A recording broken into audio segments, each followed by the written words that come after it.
ስንት ቆጠረ ጋሼ? ቆጣሪው እንደሚያነበው ንባቡ እንደሚያሳየን ከሆነ 80 ብር ቆጥሯል። ይሄኛው ወር 80 ብር ነው። ይሄኛው ወር ወይስ የሶስት ወር? በፍጹም ይሄ የዚህ ወር ብቻ። ና አንተ ልጅ ይሄ እዚህ ያለው ና እንዴ ልትወጣ ና ቆይ እንጀራ ትጋግራለህ እንዴ?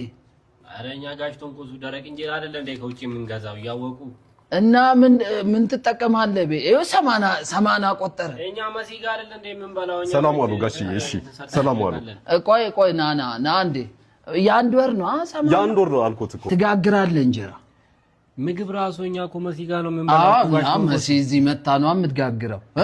ጨራሽ ነጋዴ ቻርጅ እኮ እኛ ቢሮ ነው የምንሰራው። ምንድነው የምትሰራው አንተ? በያጅ አይደል ብረት እዚህ ትበይዳለህ። አረጋሽ ተንኮሱ እኔ ምንም በይጅ አላውቅም። በቃ እንግዲህ ካሰል ስትገዛ አላየውም አንድ ቀን። ምንም አንሰራም እኮ ቤት ውስጠኛ ምንም አንጠቀምም። ተው በቃ እንግዲህ 3000 ወይ 2000 ምናምን ጨምር እንግዲህ በወር። ስንት ብር ነው የቆጠረው? 80 አንድ ወር ውስጥ 80 ብር 80 ቆጠረብኝ።